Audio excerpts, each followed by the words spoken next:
You wake up one day, and the math just doesn't add up anymore. Not in a dramatic way, no big moment, no argument that finally broke something. Just a quiet morning where you look at what's being asked of you, what's been asked of you for years, and something inside you goes still. And you realize the effort stopped making sense a while back. You just hadn't said it out loud yet. That's what this video is about. Not why men fail at relationships, not how to fix anything, but why so many men over 50, capable, experienced, put-together men, quietly stop trying to earn something they've been reaching for their whole adult lives, and what they find on the other side of that. Stay with me, because that second part is the part nobody talks about. Look, there's a version of this story the culture already has written. The man who pulls back from relationships after 50 is supposed to be damaged, wounded, afraid of commitment, or bitter about the past, or just too set in his ways to do the real work. That's the story. And honestly, it's not completely wrong for some men, but it misses the majority of what's actually happening out there. Because here's the thing, the men who quietly step back from the relationship pursuit in their 50s aren't mostly broken men.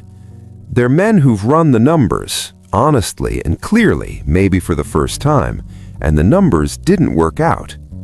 That's a different thing entirely, and it matters that we name it correctly. Because when you call it damage, you're describing a man who needs to be fixed.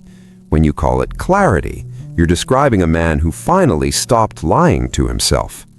Those are not the same man, even if they look similar from the outside. One of them has a problem, the other one has arrived somewhere. And confusing the two doesn't serve anybody, not the men living it and not the people trying to understand it from the outside. Most men in this situation don't make a speech about it. They don't announce anything. They just quietly stop showing up to something that stopped making sense. And the silence around that exit gets mistaken for shame, when a lot of the time it's just the absence of anything left to explain.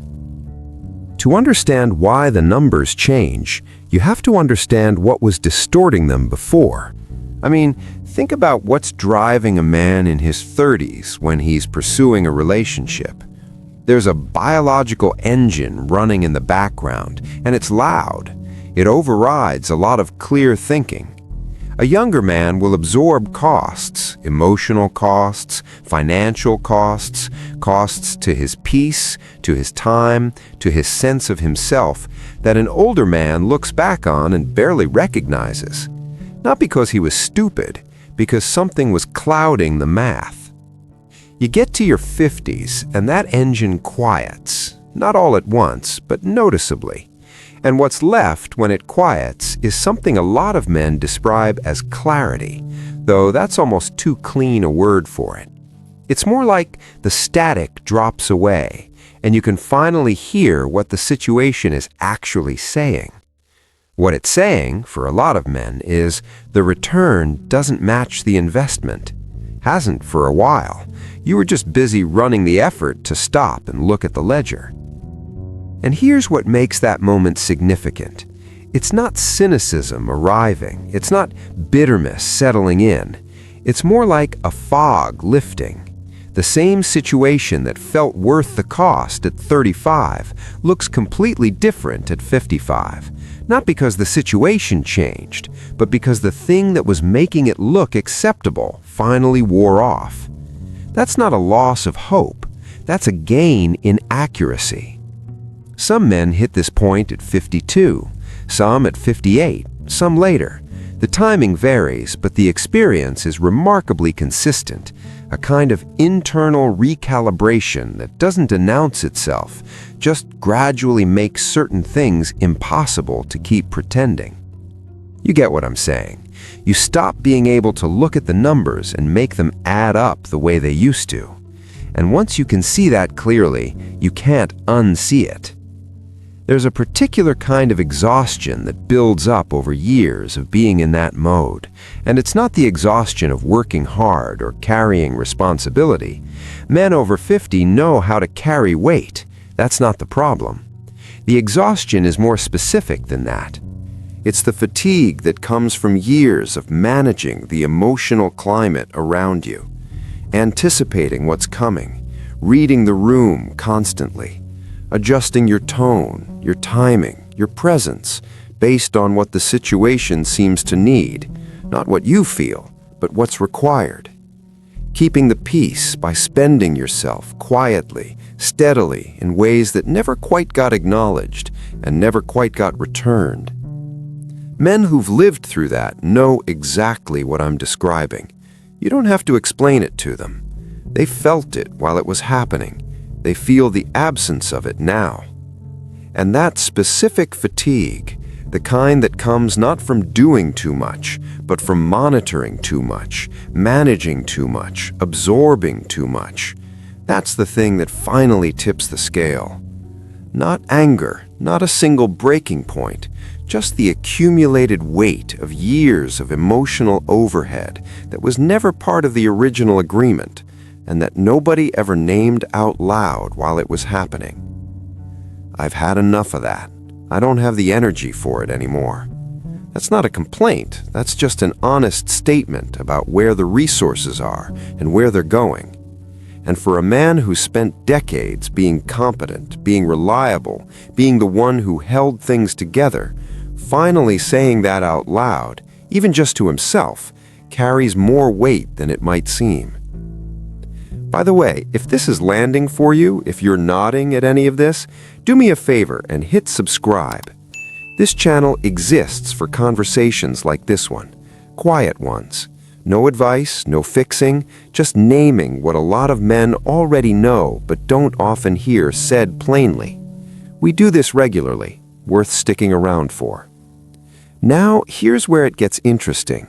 Because the story men expect when they step back from relationships is one of loss. That's what the culture promises, that solitude is what you settle for when the real thing didn't work out. That being alone after 50 is a kind of small life, a diminished one, a consolation prize for men who couldn't make it work.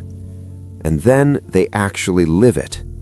Don't pretend you don't know what I'm talking about if you've been there. The peace is real. Not performed, not a coping mechanism dressed up as contentment. The actual, daily, accumulated peace of a life that runs on your terms, that's a real thing. The absence of the low-level vigilance that certain relationships required.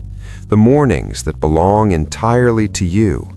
The energy that doesn't have to be managed or deployed carefully or rationed around someone else's needs. I'm not saying it has no costs. It does. There are things solitude doesn't offer that connection does. Some mornings you feel that plainly.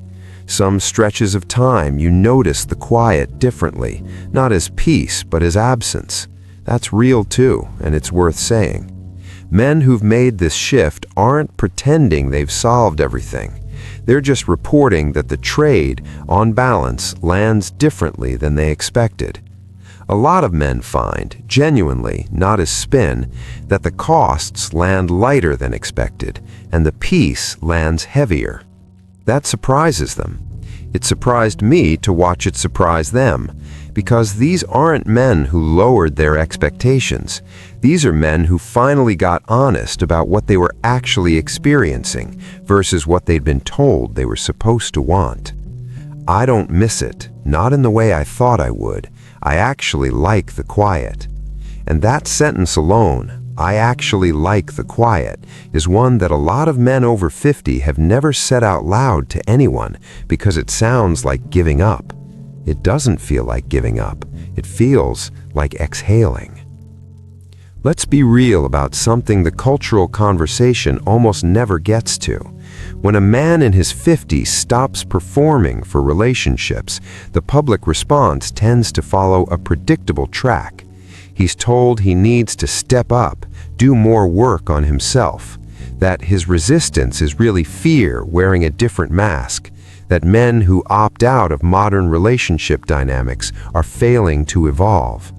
And here's what those messages tend to do to men who've actually thought this through: nothing, or the opposite of what's intended.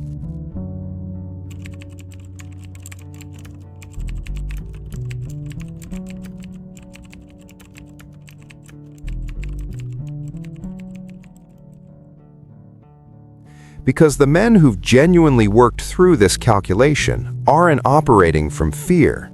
They're not damaged in the way that explanation requires them to be. I'm not angry, I'm just done. It's not about fear, it's about peace. And when a man has actually arrived at that place, not as a defensive posture, but as an honest conclusion, the shame campaign doesn't land. It just confirms that the people running it don't understand what they're actually looking at. I've seen how that plays out. I'm past it. What those messages also tend to do is reveal something about how male withdrawal gets interpreted versus how it's actually experienced. From the outside, it looks like retreat, like something that needs correcting. From the inside, for most of these men, it feels nothing like retreat. It feels like finally stopping a performance that went on longer than it should have. I'm done proving myself. That chapter's closed. And when a man says that without bitterness, just plainly, the way you'd state a fact, that's not a man in crisis. That's a man who's worked something out. There's a difference, and it's not a small one. What tends to happen in the lives of men who've made this shift is a quiet reorganization. Not a dramatic one. The life doesn't become something unrecognizable. It becomes more itself. Time gets allocated differently. Energy goes toward things that return something. Work that matters. Friendships that are easy and real. Physical pursuits that feel good. Space to think. The constant low-grade negotiation of a relationship that required ongoing management, that gets replaced by a different rhythm, one that's calmer, less reactive, less expensive. You start noticing things you didn't have attention for before. The way a Saturday morning feels when nobody needs anything from you. The particular satisfaction of making a decision, any decision, even a small one, entirely on your own terms. The way your own company gets more comfortable over time rather than less. Small things mostly, but they accumulate into something that starts to feel like a life that actually fits. I've paid my dues. I don't owe anybody that level of ongoing performance anymore. That chapter's closed. And what's worth noting, what doesn't get said enough, is that this reorganization isn't accompanied by the collapse men were told to expect. The friendships don't disappear. The engagement with the world doesn't shrink. If anything, some men find that the energy previously absorbed by relationship maintenance starts flowing somewhere else, into things they'd deferred for years, into presence they hadn't been capable of before because too much of their attention was tied up elsewhere. It's not a smaller life, it's a different one. And for a lot of men, it turns out to be more honest than anything they were living before. Now, none of this is to say these men have resolved everything. They haven't. The men who've stepped back from pursuing relationships haven't answered the deeper questions about connection, about what they actually want in the time that's left, about what company means to a man who's learned to be comfortable alone. Those questions stay open. Most of them know it.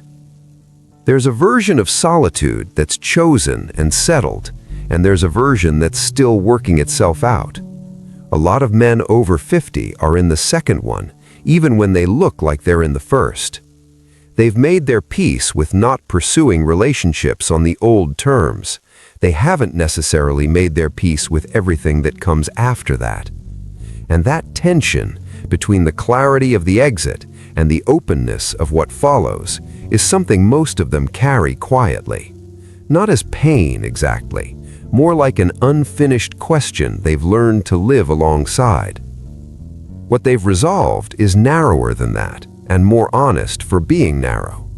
They've decided they're done proving themselves to earn something whose terms kept changing, done performing for conditional acceptance, done spending energy on an effort that stopped returning what it cost. That part they've worked out. The rest of it, what a man who's genuinely done performing actually reaches for, if he reaches for anything, what the second half of life looks like when you stop running the old programs, that's a harder conversation, an ongoing one that doesn't have a clean answer, and probably shouldn't. I'm just saying a lot of men are in the middle of it right now, quietly, without much company for the conversation. You get what I'm saying?